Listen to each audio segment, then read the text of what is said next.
नमस्कार, good morning. स्वागत है आपका मेरे YouTube चैनल पर। वीडियो अच्छा लगे तो लाइक, सब्सक्राइब एंड शेयर ज़रूर करें। यह वीडियो बिहार बोर्ड का कक्षा 9 के गणित विषय से है, जिसमें अध्याय 1 संख्या पद्धति का अध्ययन करेंगे, जिसमें हम सीखेंगे और इसके बाद प्रश्नावली 1.1 को समझेंगे। ठीक है, देखिए ये है एक्सरसाइज विषय सूची संख्या पद्धति का है। सबसे पहले हम एक्सरसाइज 1 का भूमिका देखेंगे। ठीक है, इसमें कुछ परिभाषाएं हैं जिनको पढ़ना आवश्यक है। ठीक है, जो आगे चल के हमको सब्जेक्ट इस चैप्टर को पढ़ने में हमारी मदद करेंगे। ठीक है, इस चैप्टर में आज हम लोग पढ़ेंगे इन सभी परिभाषाओं के इस बारे में। ठीक है, पहला संख्या रेखा, नंबर लाइन, प्राकृतिक संख्या, नेचुरल नंबर, पूर्ण संख्या, होल नंबर, भिन्न संख्या, फ्रैक्शनल नंबर, परिमेय संख्या, रेशनल नंबर, इन सभी के बारे में इस चैप्टर में हम लोग अभी पढ़ेंगे। सबसे पहले पढ़ेंगे हम लोग संख्या रेखा, नंबर लाइन। ठीक है, संख्या पद्धति एक्सरसाइज 1.1 का। तो संख्या रेखा के बारे में पढ़ेंगे। तो ये देखिए, ये है संख्या रेखा। संख्या रेखा यहाँ शून्य है, शून्य से इधर धनात्मक संख्या होती है, शून्य से इधर ऋणात्मक संख्या होती है, शून्य से दाईं ओर धनात्मक संख्या होती है, इधर बाईं ओर ऋणात्मक संख्या होती है। ठीक है, और जैसे जैसे हम दाईं ओर बढ़ेंगे संख्याएं बढ़ती है, और हम जैसे जैसे इधर बाईं ओर बढ़ेंगे संख्याएं घटती है। तो शून्य से दाईं ओर की संख्याएं बढ़ती है और शून्य से बाईं ओर की संख्याएं घटती है। ठीक है, इस संख्या रेखा में देखेंगे हम कि जो संख्या दाईं ओर पाई जाती है वो बड़ी होती है, और जो संख्याएं बाईं ओर पाई जाती है वो छोटी होती है। जैसे यदि हम कहेंगे कि माइनस, ठीक है, यदि कहा जाए कि 3 और -2 में कौन बड़ा है, तो 3 बड़ा है, -2 छोटा है, क्योंकि 3 देखिए दाईं ओर है और -2 बाईं ओर है। ठीक है, इसी प्रकार यदि हम कहें कि -3 और 1 में कौन बड़ा है, तो हम बोलेंगे, देखेंगे यहाँ पे कि शून्य से बाईं ओर 3 है और शून्य से बाईं ओर क्या है, -2 है, और शून्य से -3 है, शून्य से बाईं ओर -3 है, और शून्य से दाईं ओर 1 है। तो ये दाईं ओर की संख्या देखते हैं हम कि 3 बाईं तरफ है और 1 दाईं तरफ है, तो दाईं तरफ की संख्या हमेशा बड़ी होती है। ठीक है, तो इसलिए 1 बड़ी होगी और 3 क्या होगा, छोटा होगा। उसी प्रकार यदि कहा जाए कि 0 और 4 में कौन बड़ा होगा, -4 में कौन बड़ा होगा, तो हम देखेंगे कि 0 दाईं ओर है और -4 बाईं ओर है। तो हमेशा जो संख्या दाईं ओर होती है वो बड़ी होती है, यानी 0 बड़ी है और -4 क्या है, छोटी है। ठीक है, तो ये है संख्या रेखा आपका। संख्या रेखा शून्य बीच में, और इधर जो धनात्मक संख्या होती है, पॉजिटिव नंबर, ठीक है, ये दाईं ओर होती है, और ऋणात्मक संख्या नेगेटिव नंबर ये बाईं ओर होती है, और दाईं ओर की संख्या बड़ी और बाईं ओर की संख्या है छोटी होती है। चलिए, दूसरी है प्राकृतिक संख्या, नेचुरल नंबर। कौन संख्या, प्राकृतिक संख्या, नेचुरल नंबर। नेचुरल नंबर यानी प्राकृतिक संख्या का मतलब होता है 1 से अनंत तक की गिनती की संख्याओं को प्राकृतिक संख्या कहते हैं। यानी जब हम किसी चीज़ को गिनते हैं तो हमेशा कहाँ से चालू करते हैं, 1 से ही चालू करते हैं। तो जहाँ से हम किसी संख्या को गिनती चालू करते हैं, किसी संख्या की गिनती चालू करते हैं, वहीं से चालू होता है प्राकृतिक संख्या। जैसे 1, 2, 3, 4, 5। ठीक है, तो प्राकृतिक संख्या को n प्रतीक से प्रकट करते हैं। किससे प्रकट करते हैं, प्राकृतिक संख्या को n प्रतीक से प्रकट करते हैं। देखिए, हम लोग किसी भी संख्या को गिनती करते हैं तो 1 से चालू करते हैं, 1, 2, 3, 4, 5। ठीक है, हम लोग कभी ऐसा नहीं करते हैं कि 0 से, तो 0, 1, 2, 3, 4, 0 से कभी भी संख्या गिनती स्टार्ट नहीं होता, गिनती हमेशा 1 से ही चालू होता है। ठीक है, तो 1 से ही प्राकृतिक संख्या चालू होती है, 1, 2, 3, 4, 5, 6 डॉट डॉट डॉट, ये अनंत तक जाएगा। ठीक है, तो ये हो गया प्राकृतिक संख्या। 1 से अनंत तक की गिनती की संख्या को प्राकृतिक संख्या कहते हैं। प्राकृतिक संख्या को n प्रतीक से प्रकट करते हैं। ठीक है, ये 1 से ही चालू होते हैं, 1, 2, 3, 4, 5, 6 डॉट डॉट। ठीक है, ये हो गया प्राकृतिक संख्या है, या फिर हम लोग बोल सकते हैं कि गिनती की संख्या को प्राकृतिक संख्या कहते हैं। इसके बाद आ जाएंगे हम लोग पूर्ण संख्या यानी होल नंबर। पूर्ण संख्या होल नंबर, शून्य से लेकर अनंत तक की संख्याओं को पूर्ण संख्या कहते हैं। यानी प्रकृत देखिए शून्य, यहाँ शून्य से लेकर अनंत तक की संख्याओं को पूर्ण संख्या कहते हैं। जैसे शून्य से लेकर यहाँ एक से इधर क्या होता है प्राकृतिक संख्या, प्राकृतिक संख्या में शून्य को जोड़ देंगे तो क्या हो जाएगा पूर्ण संख्या। यानी प्राकृतिक संख्याओं के समूह में शून्य को यदि हम जोड़ देते हैं तो हो जाता है पूर्ण संख्या। यानी पूर्ण संख्या शून्य से चालू होता है, 0 1 2 3 4 5 6 7 8, ठीक है। मतलब पूर्ण संख्या को W प्रतीक से प्रकट करते हैं। किससे? W प्रतीक से प्रकट करते हैं। शून्य पूर्ण संख्या को किससे प्रकट करते हैं? W प्रतीक से प्रकट करते हैं, ठीक है। ये हो गया आपका। उसके बाद आ जाएंगे हम लोग पूर्णांक संख्या, इंटीजर नंबर। कौन संख्या? पूर्णांक संख्या, इंटीजर नंबर। मतलब पूर्ण संख्याओं के साथ ऋणात्मक संख्याओं का संग्रह पूर्णांक संख्या कहलाता है। यानी पूर्ण संख्या कहाँ से? 0 से चालू होता है, शून्य से। 0 1 2 3 4 5, उसमें यदि हम ऋणात्मक संख्या भी लगा देंगे, कौन संख्या? ऋणात्मक संख्या भी लगा देंगे तो हो जाएगा हम लोग का पूर्णांक संख्या, ठीक है। तो बोलता पूर्ण संख्याओं के साथ ऋणात्मक संख्याओं का संग्रह पूर्णांक संख्या कहलाता है। पूर्णांक संख्या को Z प्रतीक से प्रकट करते हैं। किससे प्रकट करते हैं? Z प्रतीक से प्रकट करते हैं। अब देखिए इसमें यहाँ से इधर हो गया कौन? प्राकृतिक संख्या। यहाँ से लेंगे तो पूर्ण संख्या, और उसमें यदि हम माइनस वाला यानी ऋणात्मक संख्या को भी जोड़ देंगे तो ये हो जाएगा आपका पूर्णांक संख्या। यानी प्लस वाला भी, शून्य भी और माइनस वाला भी, सभी संख्याएं क्या हो जाएगा मिलके पूर्णांक संख्या, ठीक है। यानी पूर्णांक संख्या में प्राकृतिक संख्या, पूर्ण संख्या और नेगेटिव ऋणात्मक संख्या भी आता है, ठीक है। इसको बोलते हैं हम लोग पूर्णांक संख्या। इसके बाद आ जाएंगे हम लोग भिन्न संख्या, फ्रैक्शनल नंबर। भिन्न संख्या मतलब फ्रैक्शनल नंबर, ठीक है। बोलते बट्टा पर की संख्याओं को भिन्न संख्या कहते हैं। कौन संख्या को? बट्टा पर की संख्याओं को भिन्न संख्या कहते हैं। बट्टा मतलब बट्टे में इस तरह से होना चाहिए, ठीक है। इसको बोलते हैं भिन्न संख्या। तो ये बहुत आसान है, बचपन में भी हम लोग पढ़े होंगे छोटे क्लास में कि भिन्न संख्या, बट्टा पर की संख्याओं को भिन्न संख्या कहते हैं। जैसे 2/3, 4/5, -4/3, 2 है, 2 के नीचे भी 1 छिपा हुआ, इसीलिए हम इसको भी बट्टा बोलेंगे। 2/1 बोल सकते हैं इसको, -5/1 बोल सकते हैं इसको। यानी 2 भी -5 भी ये भिन्न संख्या, ठीक है, क्योंकि इनके नीचे में 1 छिपा हुआ है। जैसे हम लोग लिखेंगे 200 भी भिन्न संख्या है, क्योंकि इसके नीचे में 1 छिपा हुआ है। 250 ये भी भिन्न संख्या है, क्योंकि इसके नीचे में भी 1 छिपा हुआ है, ठीक है। तो ये सभी संख्या हो गया भिन्न संख्या है। चलो इसके बाद आ जाएंगे हम लोग प्राकृत परिमेय संख्या, रेशनल नंबर। कौन संख्या? परिमेय संख्या, रेशनल नंबर। बोलते परिमेय संख्या में होता है कि प्राकृत संख्या, पूर्ण संख्या, पूर्णांक संख्या, भिन्न संख्या, ये सभी मिलके बनता है परिमेय संख्या, ठीक है। जैसे यहाँ देखिए, यहाँ से देखेंगे आप, ये हो गया प्राकृत संख्या। यहाँ से यदि लेंगे तो ये हो गया पूर्ण संख्या। यहाँ से सभी को लेंगे तो हो जाएगा पूर्णांक संख्या, और ये हो गया आपका भिन्न संख्या। ये सभी को मिला के बोलेंगे हम लोग परिमेय संख्या, ठीक है। यानी परिमेय संख्या में पूर्ण संख्या भी आता है, प्राकृत संख्या भी आता है, पूर्णांक संख्या भी आता है, और भिन्न बट्टे वाले जो आता है ये सभी भी हो गया आपका परिमेय संख्या, ठीक है। तो इसके परिभाषा को हम लोग इस प्रकार लिख सकते हैं कि जिस संख्या को P/Q के रूप में लिखा जा सके उसे परिमेय संख्या कहते हैं। जहाँ P तथा Q दोनों पूर्णांक हो। क्या हो? पूर्णांक का मतलब कोई मान होना चाहिए, 1 2 3 4, ठीक है, कुछ भी पूर्णांक होना चाहिए। माइनस में जैसे पूर्णांक, ये सबका सब पूर्णांक है ना, ये सबका सब क्या है? पूर्णांक है, ठीक है। तो ये ऊपर में यानी P तथा Q दोनों पूर्णांक होना, यानी ऊपर और नीचे, ठीक है, दोनों जगह पे आपका क्या होना चाहिए? ये इनमें से कोई एक संख्या होना चाहिए, ठीक है। यानी जिस संख्या को P/Q के रूप में लिखा जा सके उसे परिमेय संख्या कहते हैं। जिसमें P तथा Q दोनों क्या हो? पूर्णांक हो। जहाँ Q बराबर नॉट जीरो, Q बराबर नॉट जीरो, Q का मतलब नीचे का मान, जैसे P/Q, ठीक है। ये नीचे में शून्य नहीं होना चाहिए। ऊपर में कुछ भी संख्या हो, नीचे में शून्य होना नहीं। यदि नीचे में शून्य हो गया तो ये परिमेय संख्या नहीं होगा। ऊपर में शून्य होगा तो चलेगा, ऊपर में शून्य होगा, नीचे में कोई संख्या यदि है तो चलेगा, लेकिन नीचे में शून्य होगा तो वो परिमेय संख्या नहीं होगा, क्योंकि इसका मान अनंत होता है, इसका कोई मान होता ही नहीं, ये अनंत होता है, ठीक है। जैसे हम लोग लिख सकते हैं 2/4, 3/2, -2/5, 3 हो गया, इसके नीचे भी 1 छिपा हुआ है, 4 हो गया, इसके नीचे भी 1 छिपा हुआ है, 0 भी है क्योंकि इसके नीचे भी 1 छिपा हुआ है। ये सभी क्या है? परिमेय संख्या है, ठीक है।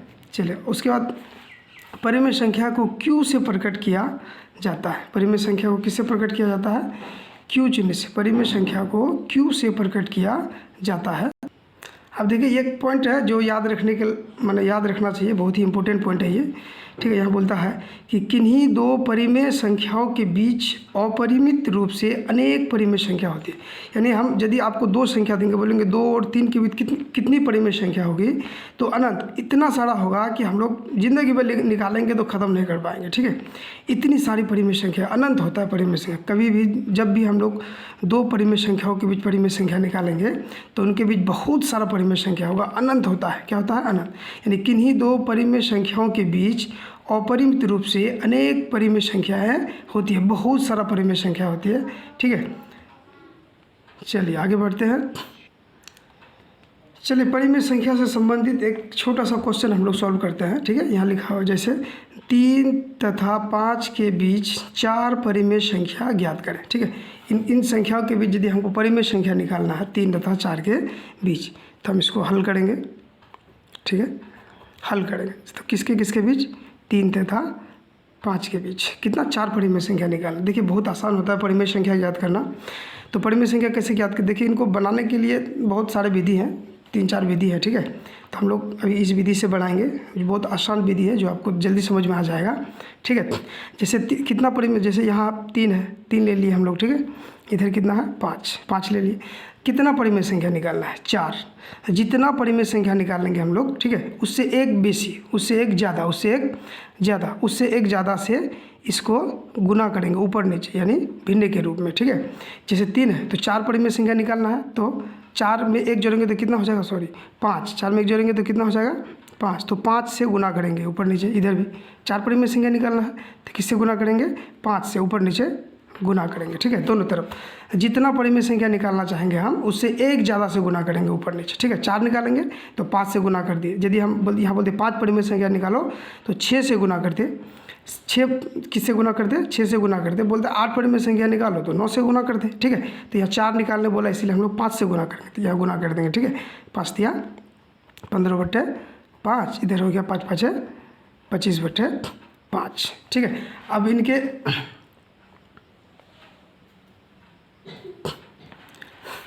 25/5 हो गया। अब इनके बीच की जो संख्या है कितनी, जितना मांगता है उतना निकाल। 4 परिमेय संख्या मांगता है ना, तो हम लोग क्या करेंगे? 4 इन दोनों के बीच में 4 परिमेय संख्या को दिखा देंगे। तो इन दोनों 15 से 25 के बीच में, तो 15 से 25 के बीच क्या क्या होगा? 16/5, 17/5, 18/5, 19/5। ठीक है, तो ये सभी हो गया परिमेय संख्या। क्या हो गया? ये परिमेय संख्या।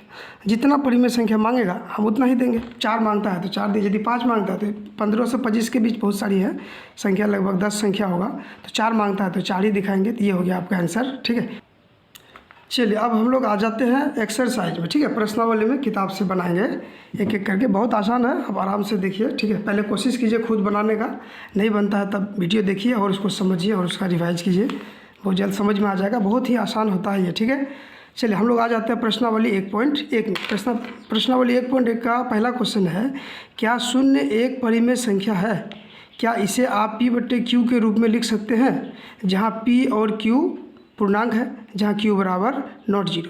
ठीक है, बोलता है कि क्या 0 एक परिमेय संख्या है? क्या आप इसे P/Q के रूप में लिख सकते हैं, जहाँ P और Q पूर्णांक है और Q बराबर नॉट 0। ठीक है, तो हम लोग को इसको इस प्रकार से, ठीक है, कि क्या 0 एक परिमेय संख्या है? क्या इसे आप P/Q के रूप में लिख सकते हैं, जहाँ P और Q पूर्णांक है और Q बराबर नॉट 0।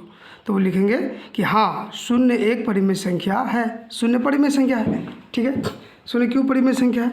क्योंकि हम लोग यहाँ लिख सकते हैं 0 के नीचे में 1 छिपा हुआ है, तो ये भिन्न के रूप में आ गया ना, नीचे ऊपर में हो गया आपका पूर्णांक संख्या, नीचे भी हो गया पूर्णांक संख्या। ठीक है, तो ये इसीलिए परिमेय संख्या है, तो इसका मान कितना होगा? 0 होगा। ठीक है, तो हाँ 0 एक परिमेय संख्या है। हाँ 0 को P/Q के रूप में लिख सकते हैं, यानी 0 को P/Q के रूप में लिख सकते हैं। कैसे? यहाँ देखिए, जैसे 0/1 का मान कितना होगा? 0 होगा। या 0/2 कितना होगा? 0 होगा। यानी 0 को हम लोग भिन्न के रूप में, परिमेय संख्या के रूप में लिख सकते हैं, क्योंकि इसके नीचे 1 छिपा हुआ है। तो 0/1 तो 0 हो गया। 0/2 का मान कितना हो गया? 0। कोई भी ऊपर में यदि 0 है, नीचे में कोई भी संख्या को बैठा देंगे तो उसका मान क्या होगा? 0 होगा। तो 0 क्या है? परिमेय संख्या है, क्योंकि इसके नीचे एक संख्या छिपा हुआ है, 1 छिपा हुआ है। ठीक है, या कुछ भी लगाएंगे तो उसका मान 0 ही होगा। ठीक है, तो ये इसीलिए हम बोल सकते हैं कि हाँ, 0 को P/Q के रूप में लिख सकते हैं। जैसे 0/1 हो गया, इसका मान 1 ही होगा। 0/2 होगा, इसका मान 0 ही होगा। ठीक है, चलिए आगे बढ़ते हैं। पहला क्वेश्चन हम लोग का हो गया। ठीक है, दूसरा क्वेश्चन है 3 और 4 के बीच 6 परिमेय संख्या ज्ञात करें। 3 और 4 के बीच 6 परिमेय संख्या ज्ञात करें। ठीक है, तो हम लोग इसको ज्ञात करेंगे अभी 6 परिमेय। चलिए देखते हैं कि 3 और 4 के बीच 6 परिमेय संख्या ज्ञात करें। तो इन दोनों के बीच 6 परिमेय संख्या ज्ञात करेंगे हम लोग, 3 और 4 के बीच। ठीक है, तो देखिए किस इस प्रकार से ज्ञात, अभी एक बनाए थे हम लोग उधर उदाहरण में। तो हल, ये हो गया 3, इधर हो गया 4। ठीक है, तो यहाँ 3 हो गया, इधर 4 हो गया। कितना परिमेय संख्या मांगता है? 6।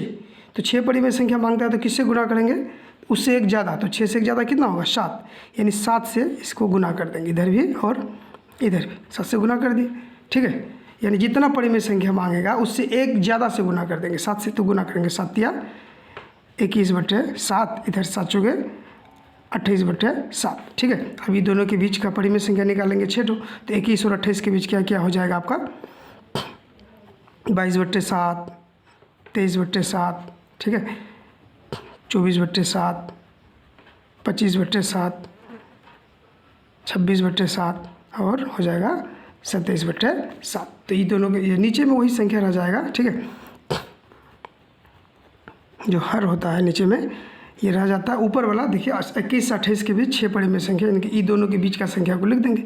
21 के बाद 22, 23, 24, 25, 26, इसके बाद क्या होगा? 27। तो ये सभी संख्या जो है 3 और 4 के बीच का परिमेय संख्या है। इस प्रकार इसका आंसर हो गया। ठीक है, 1.1 का नेक्स्ट क्वेश्चन है आपका। ठीक है, यानी तीसरा नंबर है 3/5 और 4/5 के बीच 5 परिमेय संख्या ज्ञात करें। ठीक है, क्या कि 3/5 और 4/5 के बीच 5 परिमेय संख्या ज्ञात करें। इसको भी उसी प्रकार हल करेंगे। ठीक है, हल करेंगे तो ये हो गया 3/5, इधर हो गया 4/5। कितना परिमेय संख्या मांगता है? 5 परिमेय संख्या। तो गुना किससे करेंगे? 5 से एक ज़्यादा। कितना हो जाएगा? 5 1 6, यानी 6 से दोनों तरफ गुना करेंगे। 6/6 से इधर भी गुना करेंगे, 6/6 से इधर भी गुना करेंगे, तो गुना कर देंगे। ठीक है, इसको 6 या 18/6 5 है 30, इधर 6 चौके 24/6 5 है 30। ठीक है, तो इनके बीच का परिमेय संख्या लिखेंगे अब हम लोग। परिमेय संख्या तो क्या क्या हो जाएगा? परिमेय संख्या 18 से 24 के बीच का संख्या, तो 18 के बाद क्या होगा? 19/30, 20/30, 21/30, 22/30 और इधर हो जाएगा 23/30। देखिए ये हो गया 5 परिमेय संख्या 18 से 24 के बीच। नीचे में वही संख्या रहेगा। ठीक है, ये हो गया आपका आंसर। ठीक है, 3/5 और 4/5 के बीच 5 परिमेय संख्या। ठीक है, इस प्रकार से बनेगा। बहुत ही आसान विधि है। आप इनको थोड़ा सा भी रिवाइज करेंगे तो दिमाग में बैठ जाएगा, भूलेंगे नहीं। ठीक है, थोड़ा चलिए हम लोग आगे देखते हैं। ठीक है, अब चौथा नंबर में बोलता है कि नीचे दिए गए कथन सत्य है या असत्य, कारण के साथ अपने उत्तर दीजिए। ठीक है, तो पहला क्वेश्चन है प्रत्येक प्राकृत संख्या एक पूर्ण संख्या होती है। ठीक है, चलिए इसको हम लोग देखते हैं, समझते हैं कि प्रत्येक प्राकृत संख्या एक पूर्ण संख्या होती है, कारण के साथ उत्तर दीजिए। ठीक है, तो चलिए देखिए, यहाँ देखिए एक ये संख्या रेखा को समझिए। ठीक है, यहाँ 1 से लेकर अनंत तक प्राकृत संख्या हो गया, 0 से लेकर अनंत तक पूर्ण संख्या होगा, और ऋणात्मक 0 भी और ये धनात्मक सभी मिला के हो जाएगा पूर्णांक संख्या है। ठीक है, क्वेश्चन देखिए क्या आपका, प्रत्येक प्राकृत संख्या एक पूर्ण संख्या है, यानी पूरा प्राकृत संख्या पूर्ण संख्या है। तो यहाँ देखेंगे हम लोग पाएंगे कि यहाँ से यहाँ तक प्राकृत है, यहाँ से यहाँ तक पूर्ण है कि नहीं? तो ये पूर्ण संख्या के अंदर में आ जाता है सभी प्राकृत संख्या, यानी जीरो यानी 0 1 2 3 4 5 6 सबका सब क्या है, पूर्ण संख्या है। 1 2 3 4 5 6 प्राकृत संख्या है। तो क्या ये यहाँ हम देखते हैं क्या कि पूर्ण संख्या के अंदर में आ जाता है सभी प्राकृत संख्या, यानी ये सभी संख्याएं क्या है, प्राकृत संख्या भी है और ये सभी संख्याएं पूर्ण संख्या भी है, यानी प्रत्येक प्राकृत संख्या पूर्ण संख्या है, प्रत्येक प्राकृत संख्या पूर्ण संख्या है। तो ये क्या हो जाएगा आपका, सत्य हो जाएगा। क्या हो जाएगा, ये सत्य हो जाएगा, यानी प्रत्येक प्राकृत संख्या पूर्ण संख्या है, ये हो जाएगा आपका सत्य। ठीक है, इसका कारण भी मांगता है, क्या मांगता है, कारण। तो हम लोग कारण लिखेंगे यहाँ पे, इसका कारण है। ठीक है, तो कारण क्या होगा, क्योंकि वो क्या हो जाएगा कारण इसका, क्योंकि पूर्ण संख्याओं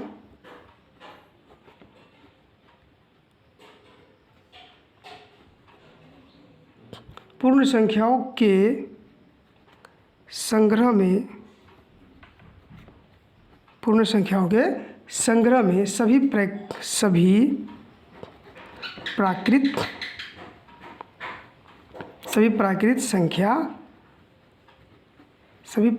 संख्याएं होती है।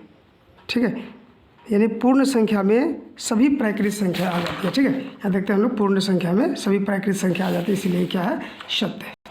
नेक्स्ट क्वेश्चन, प्रत्येक पूर्णांक एक पूर्ण संख्या होती है। प्रत्येक पूर्णांक एक पूर्ण संख्या, सभी पूर्णांक पूर्ण संख्या होगा।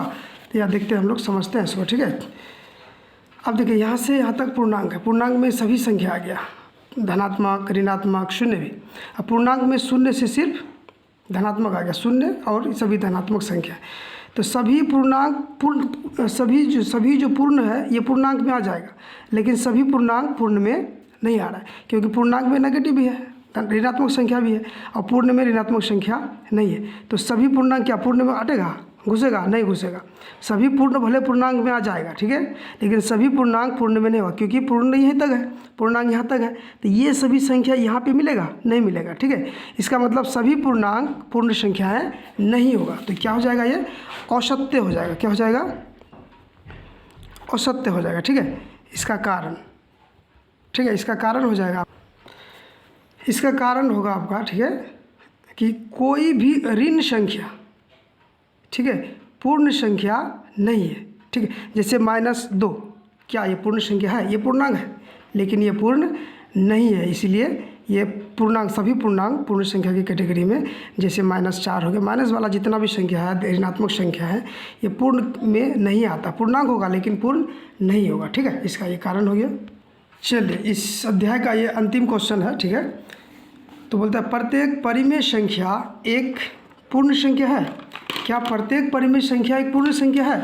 देखिए, ठीक है, यहाँ समझते हैं हम लोग इसको। अब देखिए, ये हो गया प्राकृत संख्या, यहाँ से यहाँ तक हो गया पूर्ण संख्या, ठीक है, और यहाँ से टोटल हो गया आपका पूर्णांक संख्या, और ये हो गया आपका भिन्न संख्या। ये सभी संख्याएं मिलके परिमेय संख्या होता है, यानी सभी संख्या परिमेय संख्या के अंदर में आ जाता है। ठीक है, तो यहाँ क्वेश्चन है आपका क्या, कि प्रत्येक परिमेय संख्या पूर्ण संख्या। तो ये सब का सब क्या हो गया, परिमेय संख्या हो गया। क्या हो गया, सबका सब परिमेय संख्या। ये भी परिमेय, ये भी परिमेय है, ये भी परिमेय है, ये भी परिमेय है। बट्टे वाला की संख्या जो भिन्न के रूप में, वो भी परिमेय संख्या है। ठीक है, लेकिन क्या ये सभी संख्या है पूर्ण संख्या के इसमें आएगा? नहीं आएगा। पूर्ण संख्या सिर्फ क्या होता है, 0 1 2 3 4 5 6। ठीक है, माइनस वाला जो ऋणात्मक संख्या है, क्या ये पूर्ण संख्या में आएगा? नहीं आएगा। भिन्न के रूप में जो संख्या 1/2 -4/5, ये सभी संख्या परिमेय में आ जाता है सबका सब। क्या ये पूर्ण में आएगा? नहीं आएगा। ठीक है, इसका मतलब क्या हुआ कि प्रत्येक परिमेय संख्या पूर्ण संख्या नहीं होगा। ये सभी संख्याएं क्या इसमें आएगा? नहीं आएगा। ठीक है, तो इसका मतलब हुआ कि प्रत्येक परिमेय संख्या पूर्ण संख्या नहीं है। तो क्या हो जाएगा इसका उत्तर? असत्य। इसका उत्तर क्या हो जाएगा? असत्य। और कारण इसका हो जाएगा, ठीक है, तो इसका कारण हो जाएगा, ठीक है, कि जैसे -4 क्या है, परिमेय संख्या है, क्योंकि इसके नीचे एक छिपा हुआ है। 2/3 परिमेय संख्या है, क्योंकि इसके नीचे भी एक छिपा हुआ है। ये परिमेय संख्या है। क्या ये पूर्ण संख्या है? नहीं है, क्योंकि पूर्ण संख्या में बट्टे की संख्या नहीं आता है, पूर्ण संख्या में ऋणात्मक संख्या नहीं आता है। ठीक है, ये परिमेय संख्या है, लेकिन ये पूर्ण नहीं है। तो कारण हम लोग लिख सकते हैं कि -4 2/3 परिमेय संख्या है, लेकिन ये पूर्ण संख्या नहीं है। ठीक है, थैंक यू, धन्यवाद। ठीक है, अब मेहनत कीजिए, आप लोग पढ़िए मन लगा के। ठीक है, हम कोशिश करेंगे अच्छा से अच्छा वीडियो बनाने का। ये मेरा पहला वीडियो है, ठीक है। जहाँ गलती हो सुधार करेंगे, आप लोग कमेंट कर सकते हैं जहाँ गलती है, आपको क्या अच्छा लगा, क्या अच्छा नहीं लगा और क्या सुधार करना चाहिए वीडियो में, ठीक है। चलिए आगे बढ़ते हैं और ये चैप्टर यहीं पे समाप्त हो जाता है। तो आगे वाला चैप्टर के लिए हम लोग फिर बनाएंगे, कल फिर आपको भेजेंगे, ठीक है। आप देखिए इनको, ठीक, धन्यवाद।